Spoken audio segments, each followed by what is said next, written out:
YouTuber मौसी की कहानियों में आप सबका स्वागत है। अभी तक की हैरी पॉटर की कहानी में हमने सुना कि हैरी, रॉन और हरमाइनी लड़कियों के उस बाथरूम में जाते हैं जहां पर मायूस मीना रहती है। अब आगे की कहानी सुनते हैं। खराब है कि बड़े बोर्ड को अनदेखा करते हुए हरमाइनी ने दरवाज़ा खोल दिया। हैरी इससे पहले कभी इतने ज़्यादा उदास और निराशाजनक बाथरूम में नहीं गया था। एक बड़े चटके हुए और धब्बेदार आईने के नीचे पुराने पत्थर के सिंक लगे हुए थे। फर्श पर सीलन थी और कुछ मोमबत्तियों के ठूठों से बहुत हल्की रोशनी आ रही थी। अंदर बने टॉयलेट्स के लकड़ी के दरवाज़ों की पपड़ी झड़ रही थी और उनकी हालत ख़राब थी। उनमें से एक तो अपनी चूलों पर झूल रहा था। हरमाइनी ने अपने होठों पर उंगलियां रखी और आखिरी टॉयलेट की ओर बढ़ी। वहां पहुंचकर वो बोली, हेलो मीना, तुम कैसी हो?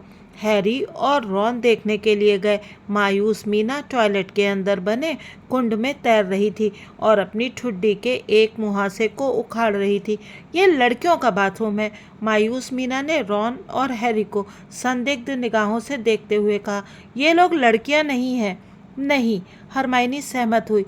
मैं तो उन्हें सिर्फ यह दिखाना चाहती थी कि यहाँ का माहौल कितना अच्छा है। उसने गंदे आईने और गीले फर्श की तरफ अस्पष्टता से हाथ हिलाया। उससे पूछो कि उसने कुछ देखा था क्या? हैरी हरमाइनी से फुसफुसा कर बोला। तुम लोग क्या कानाफूसी कर रहे हो? मीना ने हैरी को घूरते हुए कहा। कुछ नहीं, हैरी जल्दी से बोला। हम तो बस ये पूछना चाहते थे। मैं ये पसंद नहीं करती कि लोग पीठ पीछे मेरी बातें करें। मीना ने आंसुओं में डूबी आवाज़ में कहा। भले ही अब मैं मर चुकी हूँ, परंतु तुम लोगों को समझना चाहिए कि मेरी भी भावनाएं हैं। मीना, कोई भी तुम्हें दुखी नहीं करना चाहता, हरमाइनी बोली। हैरी तो सिर्फ कोई भी मुझे दुखी नहीं करना चाहता। यह भी खूब कहा, मीना गर्जी। इस जगह पर मेरी जिंदगी बस दुख भरी कहानी थी और अब लोग मेरे मरने के बाद भी मुझे कष्ट दे रहे हैं। हम तो तुमसे बस ये पूछना चाहते थे कि क्या तुमने पिछले दिनों कोई अजीब चीज़ देखी है? हरमाइनी ने जल्दी से कहा, क्योंकि हैलोवीन की रात को तुम्हारे बाथरूम के दरवाजे के बाहर एक बिल्ली पर हमला हुआ था। क्या तुमने उस रात किसी को आसपास देखा था? हैरी ने कहा। मैंने इस तरफ ध्यान नहीं दिया, मीना ने नाटकीय तरीके से कहा। पीव्स ने मुझे इतना परेशान कर दिया था कि मैं यहाँ आई और मैंने खुद की जान लेने की कोशिश की। फिर जाहिर है मुझे याद आया कि मैं तो पहले ही मर चुकी हूँ, रॉन ने मदद करते हुए कहा। मीना ने दुख भरी सिसकारी भरी हवा में ऊपर उठी और मुड़ी। फिर उसने उन सब पर पानी उड़ाते हुए और नज़रों से ओझल होते हुए सीधे सिर के बल टॉयलेट में छलांग लगा दी। उसकी दबी हुई सिसकारियों की दिशा से वे इतना समझ गए कि वह पाइप के यू बैंड में कहीं पर आराम कर रही है। हैरी और रॉन अपना मुंह खोले खड़े रह गए, परंतु हरमाइनी ने थके अंदाज में कंधा उचकाया और कहा, सच कहा जाए तो आज मीना खुश हुई होगी। चलो, हमें बाहर निकलना चाहिए। हैरी ने मीना की दबी हुई सिसकारियों के बीच दरवाज़ा मुश्किल से बंद किया ही था कि तभी एक तेज आवाज़ सुनकर वे तीनों उछल पड़े। रॉन! पर्सी वीजली सीढ़ियों के ऊपर ठिठक कर खड़ा हुआ था। प्रीफेक्ट का उसका बिल्ला चमचमा रहा था और उसके चेहरे पर दहशत का भाव था। यह लड़कियों का बाथरूम है, उसने हाँफते हुए कहा। तुम इसमें क्या कर रहे थे? बस चारों तरफ देख रहे थे, रॉन ने कंधे उचकाए। सुराग खोज रहे थे, और क्या? पर्सी ने अपना शरीर इस तरह फुलाया कि हैरी को मिसेस वीजली की याद आ गई। यहाँ से दूर रहो, उसने उनकी तरफ कदम बढ़ाते हुए कहा और अपने हाथों को लहराते हुए उन्हें खदेड़ना शुरू किया। क्या तुम्हें परवाह नहीं है कि लोग क्या कहेंगे? जब सब लोग डिनर कर रहे हैं तो यहाँ पर आना, यहाँ पर हमारे आने में क्या परेशानी है? रॉन भी अब ताव में आ गया था। उसने रुककर पर्सी की तरफ गुस्से से घूरा और बोला, सुनो, हमने उस बिल्ली को छुआ तक नहीं था। यही मैंने जिनी से कहा था, पर्सी गुस्से से बोला। परंतु वो अब भी शायद यही सोचती है कि तुम्हें स्कूल से निकाल दिया जाएगा। मैंने कभी उसे इतना ज़्यादा परेशान नहीं देखा। वो रो रो कर अपनी आंखें फोड़ डाल रही है। तुम्हें उसके बारे में सोचना चाहिए। सारे फर्स्ट ईयर के बच्चे इस घटना से बहुत ज़्यादा घबरा गए। तुम्हें जिनी की परवाह नहीं है, रॉन बोला, जिसके कान अब लाल होने लगे थे। तुम्हें तो इस बात की चिंता है कि मेरी वजह से तुम्हारे हेड बॉय बनने की संभावना ना खत्म हो जाए। गरुड़ द्वार के 5 पॉइंट कम किए जाते हैं। पर्सी ने अपने प्रीफेक्ट के बिल्ले पर उंगलियां फिराते हुए रूखेपन से कहा, और मुझे आशा है कि इससे तुम सबक सीख जाओगे। अब कोई जासूसी नहीं, वरना मुझे मम्मी को खत लिखना पड़ेगा। और वो कदम बढ़ाते हुए वहां से चल दिया। उसकी गर्दन का पिछला हिस्सा भी रॉन के कानों जितना ही लाल था। उस रात हॉल में हैरी, रॉन और हरमाइनी ने पर्सी से सबसे दूर वाली कुर्सियां चुनी।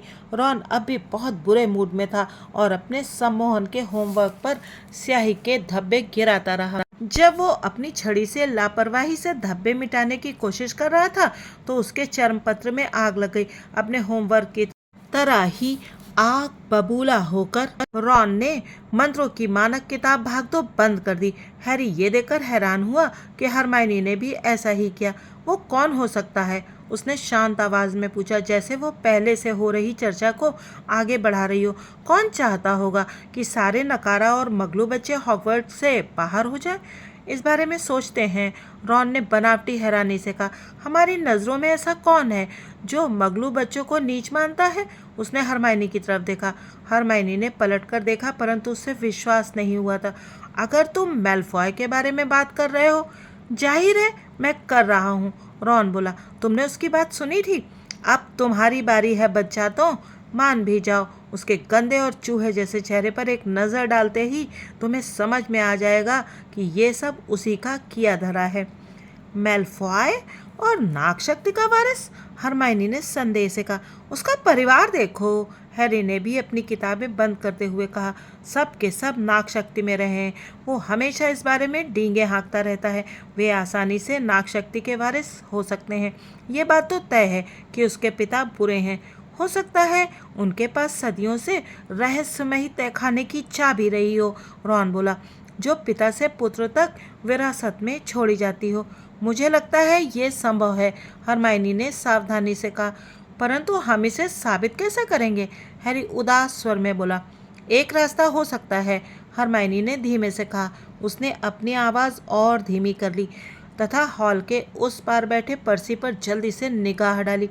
जाहिर है ये मुश्किल होगा और ख़तरनाक भी, बहुत ही खतरनाक। मुझे लगता है हम स्कूल के कम से कम 50 नियम तोड़ेंगे। अगर 1 महीने तक हम इसी तरह से बातें करेंगे, तब जाकर शायद तुम हमें पूरी पूरी बात साफ साफ बताओगी, है ना? रॉन ने चिढ़कर कहा। ठीक है, हरमाइनी ने ठंडे स्वर में कहा।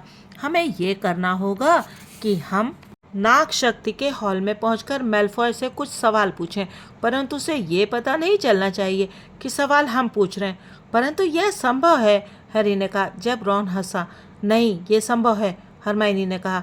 हमें बस थोड़े से भेस बदल काढ़े की ज़रूरत होगी। वह क्या होता है? रॉन और हैरी ने एक साथ कहा। स्नेप ने कुछ सप्ताह पहले ही तो क्लास में इसका जिक्र किया था। क्या तुम्हें लगता है कि हमारे पास जादुई काढ़े की क्लास में स्नेप की बातें सुनने से बेहतर और कोई काम नहीं होता? रॉन बुदबुदाया। यह आपको किसी दूसरे इंसान में बदल देता है। इसके बारे में सोचो। हम खुद को नाग शक्ति के 3 विद्यार्थियों में बदल सकते हैं। किसी को पता भी नहीं चलेगा कि ये हम हैं। मेलफॉय शायद हमें कुछ बता दे। वो शायद इस समय भी नाग शक्ति के हॉल में इस बारे में डींगे हाँक रहा होगा, परंतु हम उसकी बातें नहीं सुन सकते हैं।